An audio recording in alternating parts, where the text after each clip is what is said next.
When I was 17, I worked as a counselor at a small sleepaway camp. It was my first real job, and honestly, it was the most fun I'd ever had. Spending a month away from home felt like freedom. I didn't exactly come from the most supportive background, so that time away meant a lot. The camp had 5 main buildings: the boys' dorms, the girls' dorms, the counselor's dorm, a small bathroom building, and the main hall, which we all just called the shack. The shack was the central hub. It had the cafeteria, the nurse's station, and the main office. Anytime a kid got sick or hurt, that's where they were taken. Kids had a 9 p.m. curfew, meaning once they were in their dorm buildings, they weren't allowed back out. During that summer, I became close friends with a guy named Johnny. He was 3 years older than me, but we hit it off immediately. It was a Friday night. I remember because it marked the start of the weekend. Johnny and I went out to hang with 2 of the girl counselors. I won't mention their names since it's been years, and I haven't talked to them since. We headed into the woods together to smoke a little. One of the girls was mid-sentence when we all heard something. It was a crunch of leaves nearby, clearly a footstep. We froze. All of our heads turned in the same direction. And then, there was a blinding flash. None of us understood what it was, but it cut our little smoke session short. We left the woods fast, paranoid we'd just been caught by a camp supervisor. If someone had taken a picture of us smoking weed, we were all getting fired. Back on campgrounds, we split up and rushed to our dorms. Now the thing about me when I smoke, I get really paranoid. My thoughts spiral. I start overthinking everything. So as I lay in bed, I couldn't stop wondering, was that a camera flash? Did someone get a photo of us? I couldn't shake it. Eventually, I decided I had to go to the shack. Maybe a supervisor was still working. If they had seen us, maybe I could just come clean. Every counselor had a key to the building, so I let myself in through the cafeteria entrance. As the door slammed behind me, I was swallowed by darkness. The only light came from a hallway that led toward the main office. I hoped someone would still be inside. I know it sounds crazy, but I really couldn't afford to lose this job. And honestly, I wasn't even the one who suggested we smoke. I started walking slowly down the hallway. That's when I noticed the office light was off. No one was in there. The place was empty. Just as I was deciding to leave, I heard something. The sound of the cafeteria door slamming shut. The same door I had just come through. Someone had entered the building. My heart started racing. Was I followed? I backed up behind a hallway wall, barely peeking my head out, waiting to see who it was. No one appeared. But then, I saw something. Or rather, someone. Just a head, peeking out from behind the cafeteria doorway. They were doing exactly what I was doing, watching me. The second I realized that, I stopped caring about being quiet. I took off running, full speed, stomping down the wooden floors until I burst into the counselor dorm building. Only 3 counselors were still up in the common area. One of them was Johnny. I told him everything I'd seen. I only told him. I didn't know what to make of it, but I was sure someone had followed me. Johnny could tell I was rattled, maybe even thought I was being paranoid because I was high. He told me to go back to my room and lock the door. Then he locked up the main entrance just in case. I laid in bed, unable to sleep. My thoughts were racing. All the counselor beds were positioned next to windows, and there were no blinds. Usually the moonlight would spill in on clear nights, but this one was cloudy. The room was pitch black, until a bright flash filled my room. Lightning. Number. There was no thunder, no rain. I turned toward the window, and there was a silhouette. Someone was standing there. And then, they waved at me. That was it. I'd had enough. I ran out of my room screaming for Johnny. He had already gone to bed, but I banged on his door until he opened it. I told him someone was at my window. He went to check, but of course no one was there. He asked if I was still high. I told him no. It had been hours. I asked if we should call the cops. He said no, but he told me I could crash on his floor with my blankets if it made me feel safer. Honestly, I think he wanted me to, because he was just as freaked out as I was. He just didn't want to show it. We both remembered seeing that flash in the woods. It wasn't in my head. That night, I slept in Johnny's room. The next morning, I went straight to the main office and talked to one of the supervisors. She didn't really know what to do. She said I could call the cops if anything else happened, especially for the safety of the kids. But after that, nothing did. At least, not until the final day. The kids had all gone home, and we were supposed to pack up and leave. That morning, I woke up and found 4 photos taped to my window. One was a zoomed-in shot of me in the woods with Johnny and the 2 girls. Another was a picture of me, asleep in my bed. A third showed me walking into the shack that night. And the 4th, a close-up shot of my license plate. I stood there frozen. My hands were shaking. I took the pictures straight to the same supervisor. She kept them for evidence, and I gave her my full story, weed and all. That was years ago now. Nothing else ever happened. But I still think about those photos, especially the last one. Whoever it was, they wanted me to know they were watching, and I still don't know who it was. This happened about 4 years ago. I haven't told many people, mostly because it's something I've tried to forget. It was the 4th of July, Monday evening. I had just finished my sophomore year of high school. There were a few parties I was invited to that night, but I'd been grounded by my parents just a few days before, so I couldn't go to any of them. Instead, my neighborhood, which was really tight-knit, was hosting a small 4th of July gathering out in the cul-de-sac. My parents made me come outside for it. Now, I'm not super awkward or anything, but I've never been great at small talk with older adults. I just never know what to say. Luckily, my friend Eli lived in the neighborhood too, so I called him, and we hung out at the party together. After a few minutes, we were already bored. There weren't any people our age, and we weren't exactly fireworks and burgers kind of guys anyway. Then Eli looked over at me and said, "Doesn't Savannah live just down the street?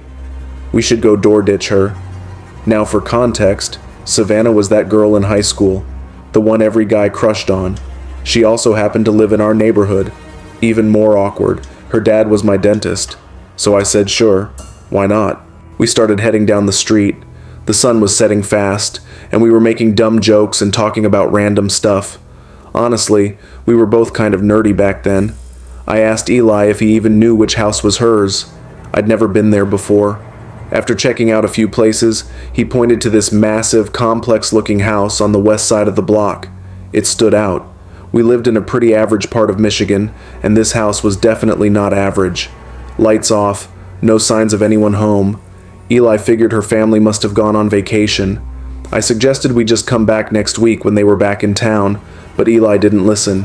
He kept staring at the front door like he was drawn to it, and then he reached for the knob. I whispered, "Eli, let's go." He held up his hand, told me to be quiet, and slowly pushed the door open. It wasn't locked. His face lit up like it was the greatest thing that had ever happened. "Come on," he whispered. "Let's explore, just real quick." I hesitated. I mean, yeah, we were teenagers, but this was full-on breaking and entering. Still, I followed him inside. It was dark and cold. The house felt empty, uncomfortably so. We split up to look around, and I tried to tell myself it was just a harmless prank. But the deeper into the house I went, the guiltier I felt. Every room I entered, I felt more like I was invading someone's privacy. It didn't feel like a joke anymore. Then, suddenly, I heard Eli scream. I ran toward the sound and found him coming out of what looked like Savannah's room. "Why are you screaming?" I asked. He didn't answer right away, just dragged me to the nearest bathroom, shut the door, and locked it behind us. Then he whispered, "There was someone watching me." In the closet. I tried to stay calm and told him it was probably a family member. Maybe they stayed behind and thought we were burglars. But Eli shook his head. Why would someone be hiding in a girl's room? He had a point. He described the room, the white walls, white bed covers. It definitely gave off the vibe of a teenage girl's bedroom. And that's when I started to get genuinely worried. A few seconds later, we heard footsteps approaching the bathroom. We froze. The footsteps stopped just outside the door. Then we heard mumbling, a low, disturbing voice, saying something we couldn't quite make out. Then knocking, soft at first, then louder and louder, until the door started shaking violently. Whoever it was, they started screaming, a deep, angry scream. That's when panic set in. Eli turned to the window behind us and tried to open it, but it was bolted shut. I seriously thought we were going to die in there. Then I spotted something on the floor, a wrench near the toilet. I grabbed it and smashed the window as hard as I could. Glass shattered, and we dove through it, crashing into some bushes below. I twisted my ankle pretty bad, maybe even broke it, but we didn't stop running. We didn't look back. The next few days were a blur. Neither of us knew who that man was or what he was doing in that house, but the fear stuck with me, and eventually, the guilt did too. When Savannah's family returned home, I couldn't take it anymore. I turned myself into the cops and admitted that we'd broken in. They brought me in for questioning, then eventually sat me down with Savannah's dad, my dentist. I started the conversation with, "Yeah, I'm guilty, but there was a man hiding in your daughter's closet, and he tried to kill us." To my surprise, he didn't press charges, but he looked shaken, and then he said something that chilled me more than anything else. He said, "We never invited anyone to stay at our house." My girlfriend of 7 years, Alicia, and I rented a beach house Airbnb in the Hamptons back in 2018. It was this secluded, beautiful home that sat right on the edge of the beach. The back door literally opened up to the dunes, and during the day, it felt like we had our own private shoreline, aside from the occasional local jogging by. We were staying for 3 days and 2 nights. During the day, we'd just lay out in the sun with drinks, or take a dip in the backyard pool. That first night, we hit a few local bars, had some drinks, and came back to the house to relax and watch a movie. The second day was pretty much the same. We swam in the pool early in the afternoon, then laid out on the beach to dry off. It felt like a dream vacation. The weather was perfect, the house was gorgeous, and it all felt like something out of a movie.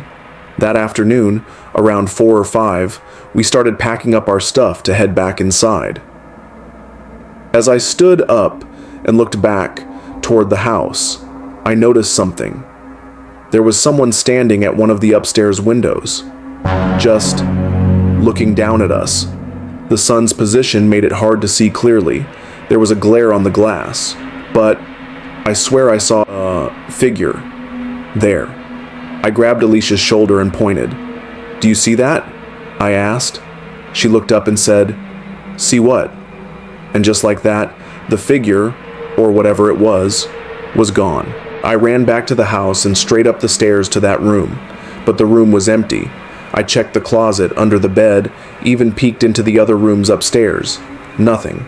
The only sound was the hum of the window AC units. A moment later, I heard the front door open. It was Alicia, carrying our stuff in. So, I figured maybe the sun had messed with my eyes. Just heat and light playing tricks on me after hours in the sun. That night, we went back to a couple of the same bars and stayed out later, since it was our last night there. I think we got home around 11, but as soon as we walked into the house, we noticed the lights wouldn't turn on. All the digital clocks, cable boxes, microwave, everything were completely off. The power was out. I looked around for a circuit breaker but couldn't find one, and it was way too late to call the Airbnb host. So we shrugged it off. No movie tonight. We were tired anyway.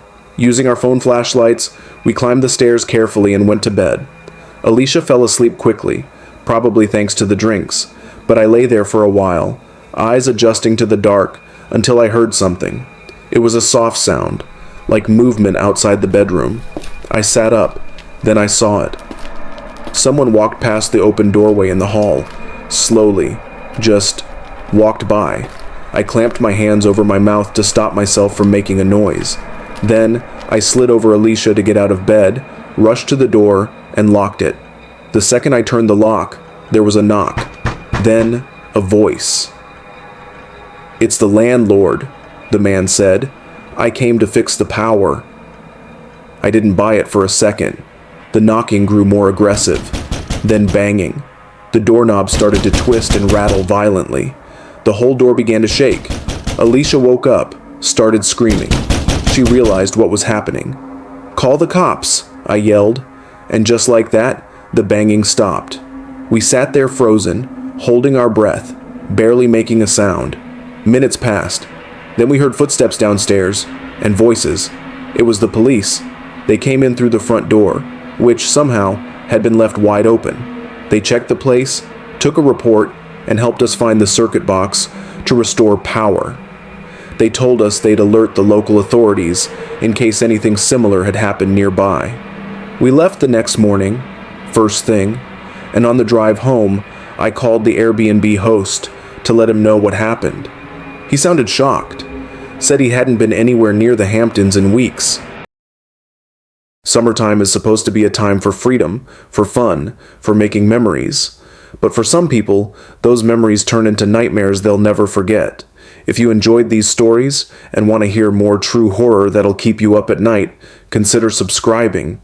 It helps the channel more than you know, and there's plenty more darkness to come. Until next time, stay safe, stay aware, and never assume summer means you're alone out there.